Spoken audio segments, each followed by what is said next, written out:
भारत पाक युद्धानंतर महाराष्ट्रानं सागरी सुरक्षा वाढवण्यास सुरुवात केली आहे। यात सुरक्षेचा आढावा घेण्याकरता मत्स्य व्यवसाय आणि बंदर मंत्री नितेश राणे यांच्याकडून आधुनिक गस्ती नौकेची पाहणी केली जाते। आढावा घेतला आपले प्रतिनिधी चेतन ननावरे यांनी। पाकिस्तानने भारतावर केलेल्या भ्याड हल्ल्यानंतर आता देशामध्ये सर्व प्रकारच्या सुरक्षा यंत्रणांना अलर्ट देण्यात आलेला होता आणि त्यानंतर महाराष्ट्रामध्ये सुद्धा आता वेगवेगळ्या प्रकारे सुरक्षा यंत्रणा ऍक्टिव्ह झाल्याचं पाहायला मिळतंय। कारण आता आपण आहोत ते भाऊच्या धक्का या ठिकाणी आणि सागरी सुरक्षेच्या संदर्भात कुठलीही हयगय न करता चोख सागरी सुरक्षा व्यवस्था असावी म्हणून आता महाराष्ट्रातील बंदर आणि मत्स्य विभाग सुद्धा कार्यरत झाल्याचं पाहायला मिळतंय। ही गस्ती नौका आहे, आधुनिक गस्ती नौका, जी आता मुंबईतील आणि महाराष्ट्रातील सागरी किनाऱ्यावरती आपल्याला सुरक्षा करताना पाहायला मिळणार आहे।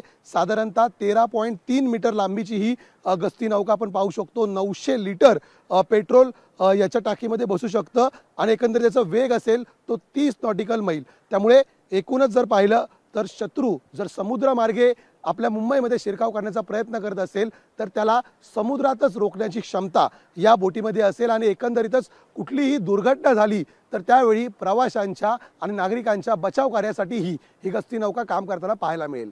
कॅमेरामन रोहित कांबळेसह मी चेतन ननावरे, मुंबई। आज जी काही गस्ती नौका आपण पाहिलेली आहे तशा 5 गस्ती नौका लवकरच आपण समुद्रकिनारी आपण उतरवणार आहोत, जेणेकरून सागरी सुरक्षेच्या दृष्टिकोनातून कोणीही अनधिकृत कुठलेही हालचाल आमच्या किनारपट्टीवर करत असेल तर जसं ड्रोनची सुरक्षा 9 जानेवारीपासून आम्ही लावलेली आहे, त्याच्यामुळे असंख्य अनधिकृत मासेमारी असो किंवा कोणीही कुठल्याही पद्धतीची अनधिकृत हालचाली आमच्या किनारपट्टीवर करू शकलेला नाही आहे, त्याला ताकद देण्यासाठी आता 5 गस्ती नौका प्राथमिक आम्ही आमच्या मत्स्य खात्याच्या माध्यमातून आम्ही उतरवणार आहोत। टोटल 15 ह्या येणाऱ्या कालावधीमध्ये आपल्या पूर्ण किनारपट्टीवर आपल्याला दिसतील। लोकशाही मराठी ऐका, पहा, जागरूक रहा।